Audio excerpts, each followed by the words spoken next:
मैं रत्ना कश्यप, गांव कुतुम बस्तर। इंदिरा जी, आपका मनोरंजन कट्टा में स्वागत है। और जी। सबसे पहले स्क्रीनिंग जो हुई है उसे मैंने देखा है और आपका रोल काफ़ी एप्रिशिएट भी किया, मुझे बहुत पसंद आया। तो सबसे पहले तो यही सवाल करना चाहूँगा कि बस्तर मूवी आपके पास अप्रोच की गई इस मूवी के लिए और आपके पास में स्क्रिप्ट आया, तो उसे पढ़ने के बाद में मतलब क्या रिएक्शन था?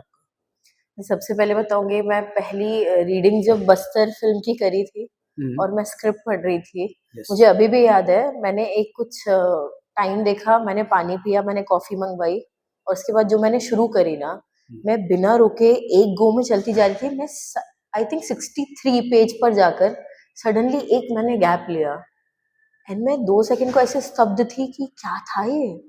मतलब बहुत सारे प्रश्न मन में आए, क्योंकि अगर मैं भोपाल मध्य प्रदेश से हूँ, वहाँ रहते हुए जब भी बस्तर नाम की जो बात है, बस्तर की, छत्तीसगढ़ की, इन लोगों के सिर्फ कलाकारों से मैं आज तक मिली हूँ।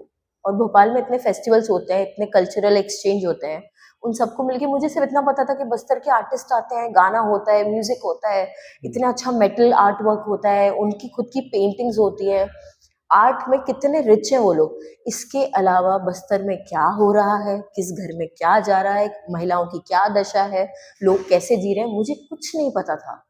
मैं स्क्रिप्ट पढ़ते पढ़ते मुझे सडनली रियलाइज हुआ कि शायद हमें अच्छा ही दिखाया गया है, हमेशा अच्छा बताया गया है, क्योंकि वो लोग इतने डरे हुए थे कि उनकी ये बात की वो तकलीफ में ये हम तक कभी आई ही नहीं। तो जब मैंने स्क्रिप्ट खत्म करी, मैंने सर को पूछा कि सर, मुझे ये प्रश्न है, मुझे ये प्रश्न है, मुझे ये जानना है। तब उन्होंने मुझे अपना सारा रिसर्च दिखाया अभी तक का। उसके बाद मेरी बात हुई, वहाँ से कुछ लोग थे जो हमको सपोर्ट करके मदद कर रहे थे चीज़ों में, जो वहीं के रहने वाले लोग हैं। उनसे मैंने जब बात की और मैं मेरे लिए 24/7 वो लोग अवेलेबल थे। जब मुझे उनसे बात करनी है वो हमेशा थे। तो मैं सुन-सुन के ऐसी हो गई कि यार ये कहानी अगर मैंने नहीं करी, तो मैं एज़ एन आर्टिस्ट क्या ही कर रही हूँ लाइफ़ में। तो पहले तो मेरा ये था। दूसरा, इसका पार्ट बनना, एज़ अ पर्सन मैं बहुत ग्रो करी, क्योंकि मेरे लिए कहानी इंसानियत की कहानी है। अगर वन जीवन की बात करते हैं, तो अगर मैं भोपाल में पैदा हुई और मुझे भोपाल में ही मेरे जीवन नॉर्मल लाइफ जीने के लिए राइट्स ही नहीं मिले, तो मैं कुलबुला जाऊँगी, मैं मदद माँगूँगी, मैं हेल्पलेस फ़ील करूँगी, मैं बिल्कुल। कोशिश करूँगी कि मुझे मेरे हक तो मिले। ऐसे ही बस्तर में जो लोग पैदा हुए हैं, बस्तर के जितने लोग हैं जो वहाँ रहते हैं, उनको एक अच्छी ज़िंदगी जीने का हक नहीं है। ये कितना इनह्यूमन है। मेरे को सबसे पहले थॉट तो यही आया हुँ, हुँ। और इसलिए शायद मैंने हाँ बोल के इस चीज़ में अपने आप को पूरे तरीके से झोंक दिया। भारत सरकार का तिरंगा फहराने का साहस कैसे हुआ? जो आपके पति के साथ में मूवी में जो हादसा दिखाया हुँ। है, जो हुआ है, तो वो मतलब जब ऑडियंस को देखते समय इतना वो फ़ील हुआ है, तो शूट करते समय कैसे मतलब आपका क्या रिएक्शन था? वो जब वो सीन पिक्चराइज़ हो रहा था तब, अरे! माइंड में क्या-क्या ख़्याल आ रहे थे? पहले तो बोलते हैं ना, कागज़ से उस चीज़ को हम लोग जब जीवंत कर रहे थे, और जो सच में जिन लोगों के साथ हुआ है ये, जब ये वाक़या भी आप बोलते हैं, आप न्यूज़ में जब आपके फैमिली वाले जब न्यूज़ पढ़ते हैं, सुबह बात होती है, जैसे मेरी माँ कुछ पढ़ती है, मुझे तुरंत बोलती है, "इंदिरा, मैंने आज ये पढ़ा, कितना बुरा हुआ, अरे तुम थोड़ा बच कर रहना।" ऐसे ही तो सब हर घर की यही कहानी है ना। जब मैंने पढ़ा कि ऐसा कहीं हुआ था, पहले तो आप दिमाग हिल जाता है आपका। फिर पढ़ी हुई चीज़ों को जब आप करने के लिए जा रहे थे, मैं 2 सेकंड के लिए ऐसे थी कि बस्तर के हर घर में जब सबको पता है बचपन से क्या हो रहा है, उनका एक्सेप्टेंस लेवल इतना बड़ा हुआ है कि उनके अंदर कुछ हो ही नहीं रहा है। पेन का जो बोलते हैं ना, पेन का लेवल इतना बढ़ चुका है कि उन लोगों के आँसू सूख चुके हैं। बिल्कुल। वो लोग अपनी बात, अपनी तकलीफ ऐसे शेयर कर रहे हैं जैसे, आपने खाना खाया? हाँ, हमने खाया। इतनी आसानी से ये सब हो रहा है, इसका मतलब वो लोग क्या-क्या झेल के निकले हैं। मतलब यूज़्ड टू तो हो गए, हाँ, यूज़्ड यूज्ड टू टू है। हो। और उनको, उनका बोलते हैं ना, आप उनकी अपब्रिंगिंग, उनको जिस तरीके से बड़ा किया जा रहा है, उनको पता है आज नहीं तो कल हमारे घर में हमारे साथ ये होना है। आज हमारे घर से कोई ना कोई मरेगा। आज नहीं मरेगा, कल मरेगा। क्योंकि उनको इतना डराया गया है। उन लोगों ने हर चीज़ एक्सेप्ट करी है। तो जब मैं रत्ना कश्यप की कहानी देख रही हूँ, जहाँ पे उसके पति के 32 टुकड़े कर दिए, और ये बात हम लोग जिस तरीके से आपने टीज़र देखा, टीज़र में वो अपना दर्द बयान कर रही है, मुझे एक ही चीज़ बार-बार रह के लग रही थी, इस औरत ने ये चीज़ कैसे झेली?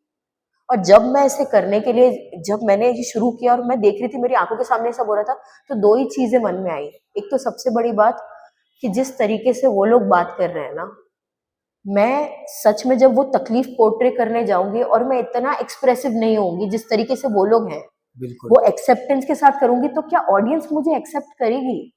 क्योंकि दर्द और तकलीफ की तो एक ही परिभाषा हो गई है, रोते हैं, गुहार करते हैं, एक दूसरे से कंप्लेन करते हैं, लड़ाई करते हैं, झगड़े करते हैं। पर जो इस औरत के साथ बीत रही है, जहाँ पे ये कोल्ड हो चुकी है, जहाँ पे आदमी एक बोलते हैं ना कि एक एक्सट्रीम होने के बाद आपको फर्क ही नहीं पड़ता है, आप किसी आदमी को 50-100 बार गोली से उड़ा दोगे, मरा नहीं मरा जो भी है, पर वो ठंडा हो चुका होगा। शायद आपने इतने कितने किस्से देखे होंगे जहाँ पे एक तकलीफ होने की एक्सट्रीम चरण सीमा पार होने के बाद इंसान सिर्फ ऐसे मोड में होता है जहाँ पता नहीं है जिंदा है भी कि नहीं है। तो एक फैमिली का एक व्यक्ति कहीं चले जाना, पूरा परिवार बिखर जाता है। किसी एक के मरने पर आप किसी एक इंसान को नहीं मारते हो, आप पूरे परिवार को मार देते हो। बिल्कुल। तो मैं उन सब चीजों को देखते हुए मतलब मैं हिली हुई थी अंदर से। मैं बात मतलब करते समय तो खैर मेरे में इतनी शक्ति, प्रभु की दया से इतनी शक्ति थी, इतनी एनर्जी थी कि एज एन एक्टर मैं उसको बहुत अच्छे से पोर्ट्रे कर पाया। और मेरा एक ही मकसद था कि अगर सच में एक एक सीन में मैं उसे खुद फील कर पाऊंगी ना, तो मेरी ऑडियंस जरूर उसे फील करेगी। अपना पति के साथ साथ अपना बेटा भी खोया है, हर घर से एक बच्चा उनको देना पड़ेगा, ऐसा नियम बनाया है उन्होंने। मना कर देते ना तो सबको मार देते। यूट्यूब पे ट्रेलर जब आया हम्म। तो आपको कैसे कॉम्प्लीमेंट्स आए लोगों के, क्या रिएक्शन थे लोगों के, आपके फैमिली में हो या सर्कल में हो? फैमिली से हाँ, माँ ने देखा सब कुछ, मेरी बहन ने देखा। उनका ये था कि इतने दिन से सुन रहे हैं डिफिकल्ट है, पर देखा ऐसा अंदर से हिल गए, कितना स्ट्रांग है, कितना है। ऑडियंस से भी आए काफी, बहुत सारे इंस्टाग्राम पे मैसेजेस आए। जो चीज हमने पोस्ट करी, हमने हमारा सामान बोलते हैं ना कि हमारे पास जितनी भी चीजें आती जा रही थी हम लोगों को सौंपते जा रहे थे, जैसे 15 तारीख को हम ये फिल्म आपको सौंपेंगे, बिल्कुल। उसी तरीके से। लेकिन हमें बहुत पॉजिटिव रिस्पॉन्स आए और बहुत सारे लोग मतलब जो लोग नहीं जानते बस्तर के बारे में, सच में किसी को नहीं मालूम। अगर मैं 5 से 10 लोगों से बात कर रही हूँ तो मतलब उसमें से 3 लोग हैं जिनको मालूम है, वो भी किसी बात की वजह से पता होगा, अदरवाइज किसी को पता ही नहीं है। तो फिर तो वहां क्या तकलीफें चल रही है तो दूर की बात है। तो मुझे अंदर से बस यही लग रहा था कि अगर वन जीवन सबके लिए अवेलेबल होना चाहिए और वहां पे जाने के लिए हमको 10 बार सोचना पड़ रहा है, तो फिर प्रॉब्लम तो है ना। वो जगह सबके लिए होनी चाहिए, स्पेशली वहां जो लोग रहते हैं उनके लिए सबसे ज्यादा हक बनता है। बिल्कुल। पर वही लोग वहां पे डरे डरे रह रहे हैं, तो वो क्यों नहीं अपने आप को बचाने के लिए कुछ भी करेंगे, और उनका ये सब करना जायज है फिर। तो मुझे अंदर से लग रहा था कि अगर मुझे भी लग रहा है कि मैं नहीं पहुंच सकती हूँ और मुझे किसी की मदद लेनी पड़ेगी वहां जाने के लिए, तो इसका मतलब उन लोगों की भी गलती नहीं है ना। तो ये चीजें जो बिगड़ी हैं, जो इम्बैलेंस हुआ है, इसे बैलेंस कैसे किया जाएगा?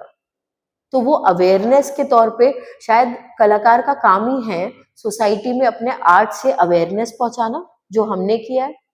तो 15 तारीख को जब आप ये फिल्म देखेंगे तो मैं उम्मीद करूंगी कि मुझे आपके थ्रू फीडबैक मिले। और अगर जिंदगी में मैं बोलूँ बस्तर जैसी जगह पे जब ये फिल्म देखी जाए, जब दिखाई जाए, लोग उससे अवेयर हो, तो कोई डरे नहीं, आगे बढ़कर लोग मतलब बोलते हैं ना, हाँ मैं तो चाहती हूँ हर एक घर में रत्ना हो, हर एक घर में वो एक कंक्लूजन, वो एक फेयर बोलते हैं ना कि अपने हक की चीजों के लिए लड़ना, और आखिरी में आपको वो एक नॉर्मल सी लाइफ जीना चाहते हैं।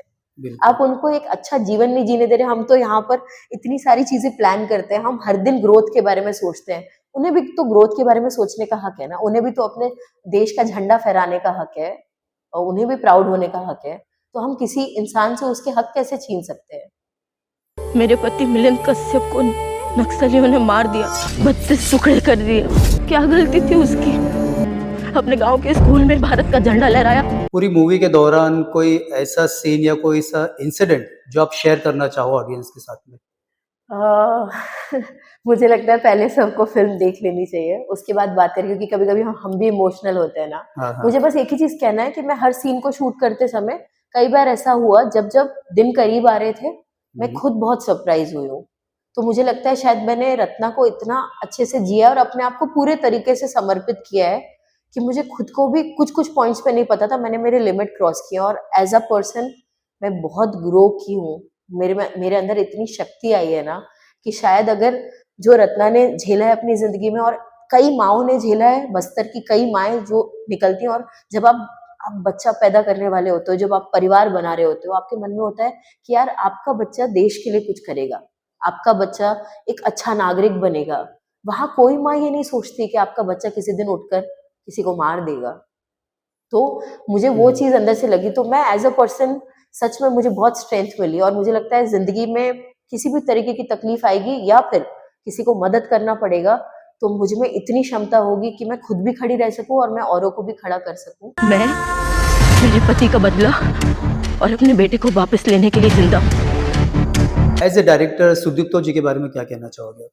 मुझे तो सबसे पहले सुदीप्तो सर और विपुल सर दोनों का जो बोलते हैं ना, इनकी जो जोड़ी है, मुझे वो इतनी अच्छी लगी, क्योंकि स्क्रिप्ट से लेके जब हमने इसे एग्जीक्यूट किया तब से लेके तब तक हर बार जब वो एक बोलते हैं ना, कहानी का कोई भी पहलू आता था तो उसका इमोशनल होना, उस बात का पहुंचना, उसकी जड़ क्या है, उसे कभी भी उससे मिस नहीं होना। तो उन दोनों की जो है ना, कि जब वो लोग अपने अपने नोट्स देते थे, मुझे ये चीज इतनी अच्छी लगती थी कि उस जो रॉनेस है ना, जो चीज जैसे हुई है अगर वो वैसे ही पहुंचेगी ना, तब उस बात का दम है। अभी क्या होता है, हमारी लाइफ में ही इतना ज्यादा शुगर कोटिंग हो गई है ना, हम कोई बात किसी से डायरेक्टली नहीं बोल सकते।